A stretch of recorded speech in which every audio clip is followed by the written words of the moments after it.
Hey guys, welcome back. Today we are going to continue our discussion of the Catholic social doctrine of the Church and focus on the concept of the common good. We've talked about it quite a bit, and yet I get this kind of sense that some of you still kind of are not sure what the common good is. So we'll be talking about that today. Uh, Keep your eye out over the weekend. You will have your new lesson plans for next week, as well as one more video for getting you ready for Monday's class when we see each other. Um, we're going to see a lot of each other next week in terms of we're going to have normal Zoom classes on Monday and Wednesday, and you're going to have your quiz on Thursday and test on Friday. I think it's probably a good thing.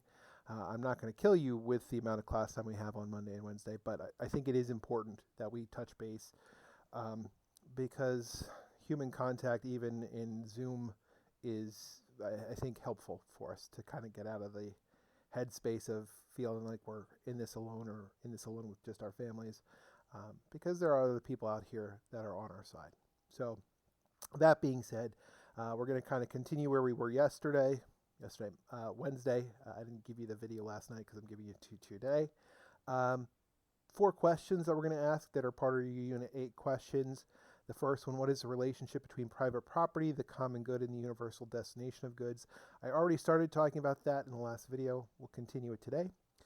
Second question, what is the role of the laity in relation to the social order? Third question, what is solidarity? And the fourth question, what principles guide a Catholic understanding of the environment?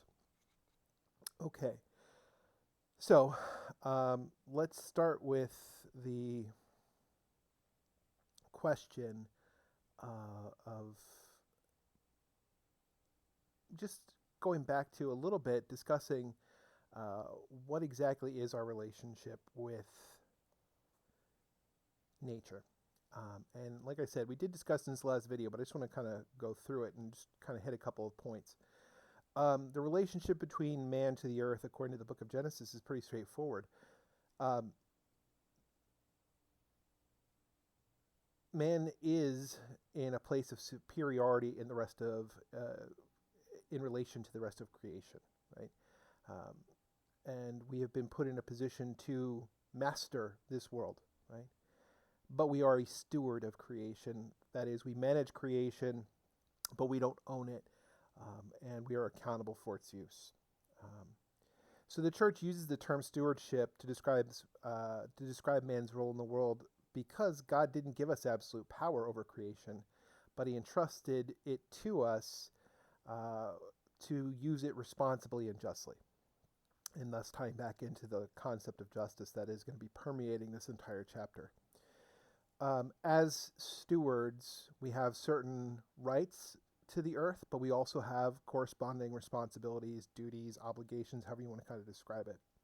So, stewardship, in terms of the church's understanding, in terms of our understanding, in terms of what has been revealed to us, calls for the careful balance between the right to own property and the obligation to distribute our possessions and wealth for the common good. So, that's beginning to answer that first question. What is the relationship between private property, the common good, and the universal destination of goods? Um, Let me just kind of point it out for you. Ownership of private property will not conflict with the common good as long as there is a fair distribution of goods. Okay? So, in other words, if there's a conflict between the common good and private property, common good always has to take precedence. It always has to take priority.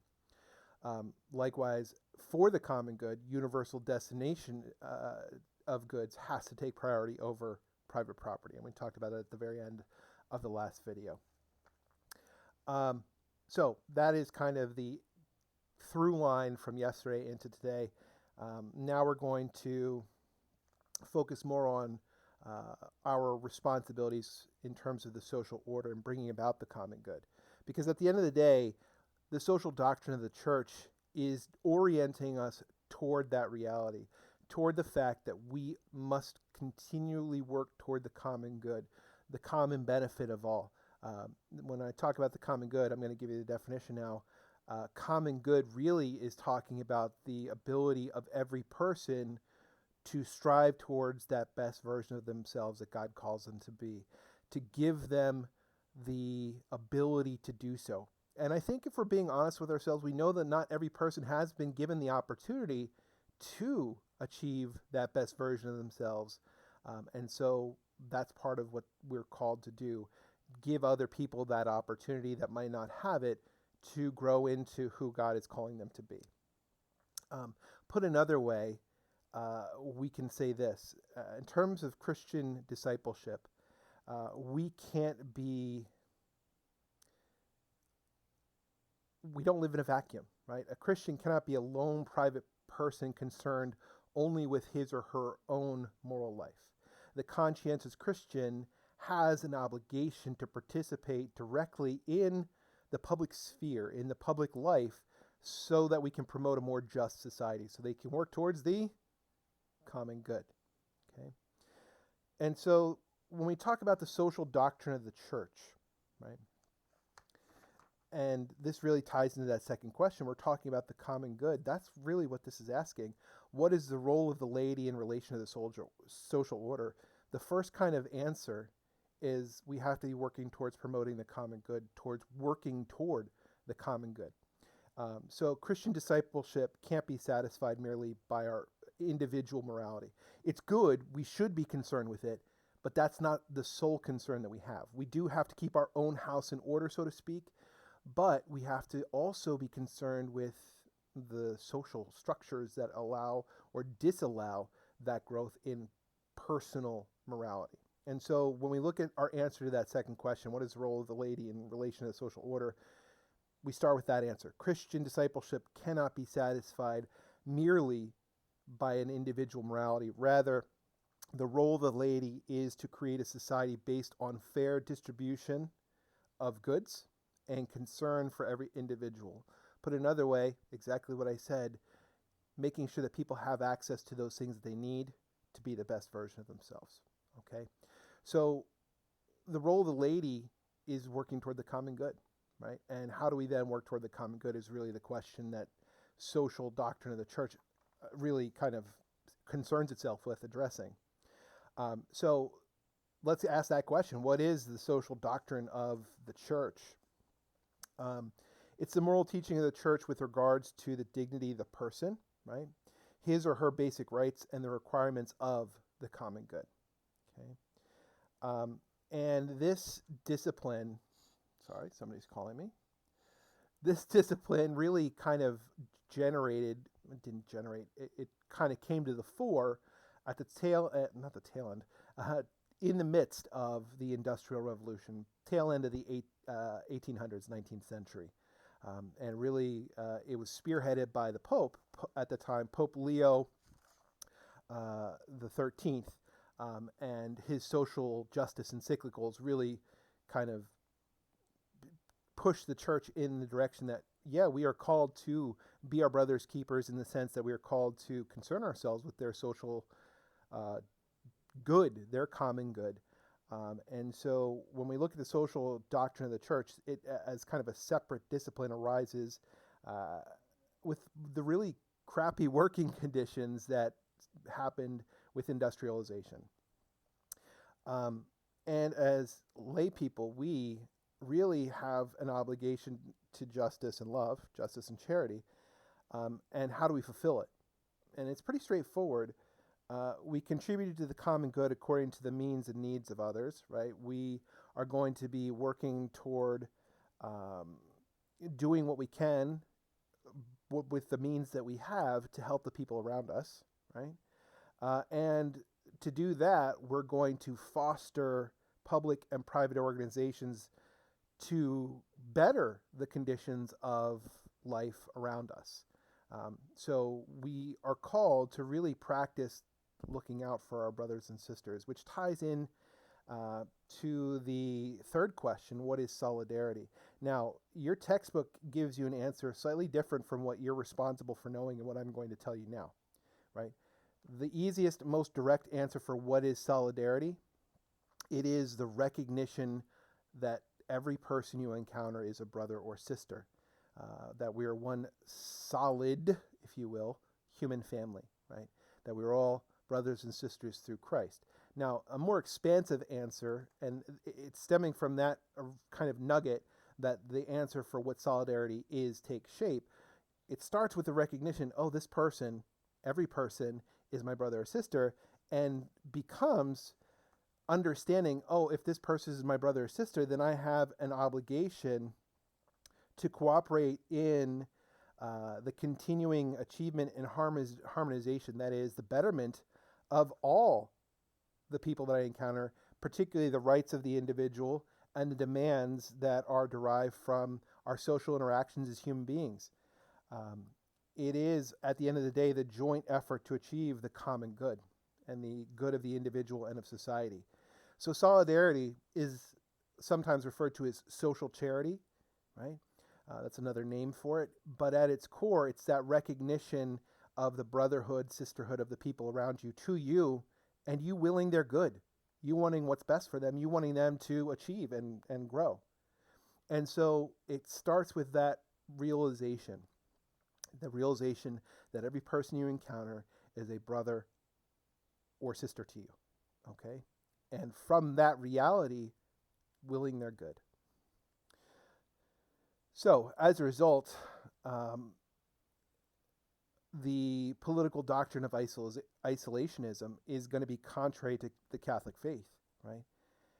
The concern for the common good isn't going to stop at national, international borders, right? We want what is best for every human person we encounter. And those that we don't encounter, we still will their good too, as best we can. And so it then extends beyond just the kind of proximal relationship that we're called to. Now, in terms of proximal relationships, and I've talked about this before, we do and are best served starting locally, right?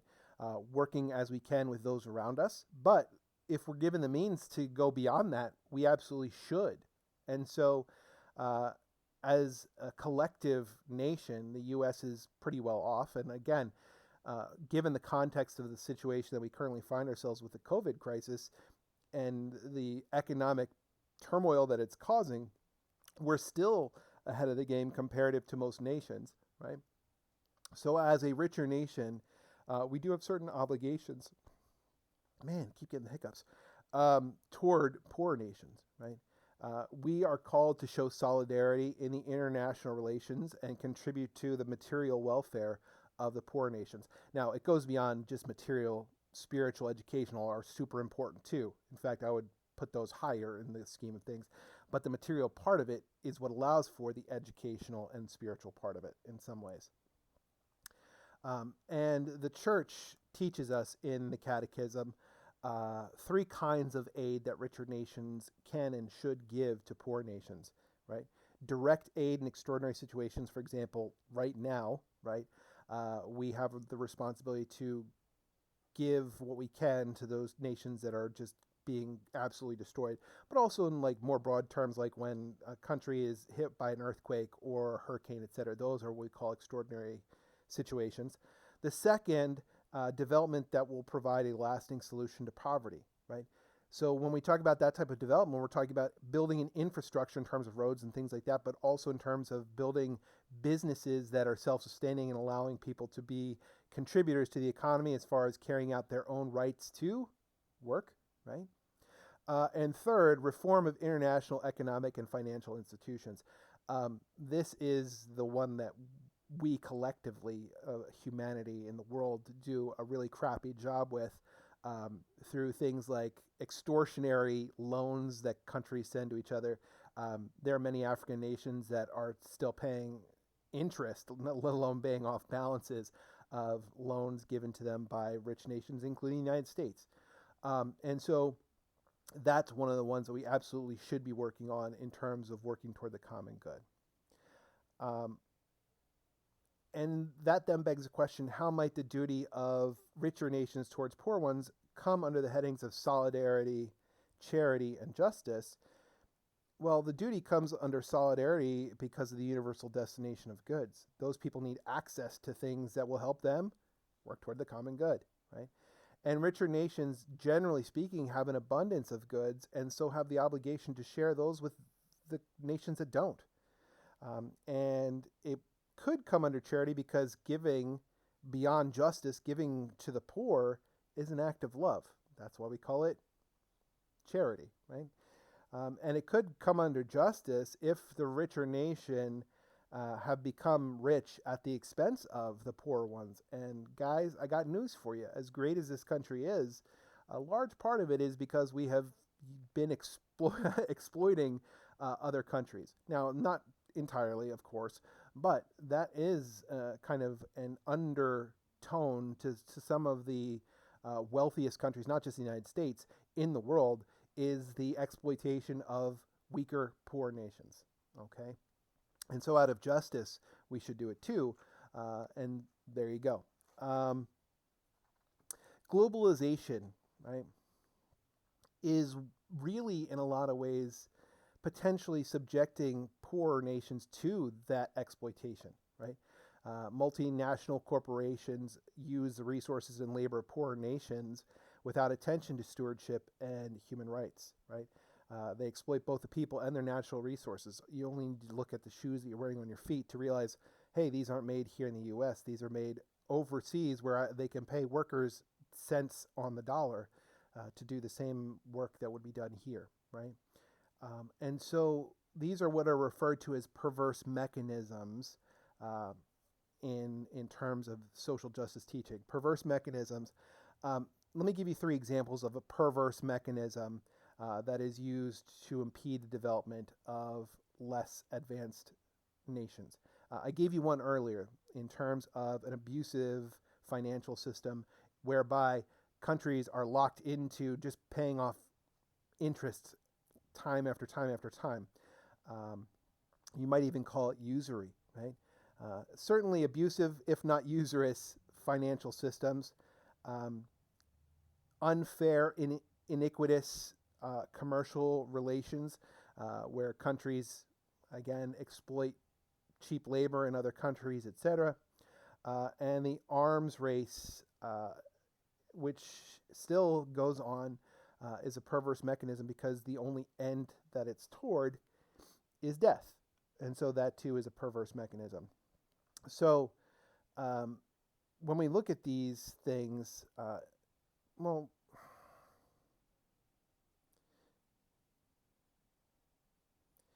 I think I gave you pretty good definitions for these. So I don't know that I need to go back into them.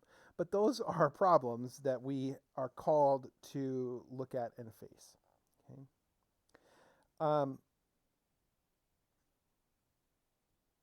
When we talk about then the good use of the goods of creation, we're really talking about ecology, right? Studying and protecting the habitat in which human life exists. It's nourished, it's protected and developed. So when we talk about ecology, there is an absolute connection between ecology and the 7th commandment. The universal destination of goods means the earth is for all people of every generation. So the goods of the earth can't be exploited by one person, one group, and by group I mean a nation, etc., at the expense of another, or one generation at the expense of another. However, when we talk about it, and this leads us into the final question, what principles guide the Catholic understanding of the environment? We have to understand resources are at the service of humanity. People should make use of, not abuse them. And there can kind of go the other extreme as well, right? Some forms of environmentalism are abusive, not abusive, but wrong-headed is a better way to describe it. Absolutely, we are called to respect the environment because it's for all people. The natural world, minerals, plants, and animals are resources, but they are resources at the service of humanity, the stewards who have been given dominion over creation. And we are called to use them and not abuse them. But there are some environmentalists that will go to the other kind of extreme and deny that nature is intended primarily for humanity's use. But because it is primarily for our use, that is one of the absolute best reasons to practice good practices when it comes to the environment. to make sure that we're caring for it for ourselves and for the generations that are to follow us. That it's not actually ours, it's ours to use, and we should do a good job of taking care of it. I think that's a good spot for us to pause for the week, and we'll pick up with the actual focus in on the violations against the 7th, 8th, and 10th commandments. We'll start with theft sometime this weekend. So have a good weekend. Again, remember, if you're watching these videos, good on you. But those of you that are not, you might want to do your friends a favor and let them know, hey, we should watch these videos. And again, I'm going to remind you, if you would like to have the opportunity to make quiz or test corrections, you absolutely are obligated to email me so that I know that I should reopen your quiz or test for you so that you can get that higher grade. So, again, if you didn't watch this whole video or watch parts of it, it's important that you do. Otherwise, some of the questions on your quiz on Thursday or your test on Friday may not make sense. Or you might give an answer that, while it's correct by the book, is not correct by what I told you. And so that's where we're going to end for today. Love you guys. Miss you guys. See you Monday. Have a great weekend. Toodaloo.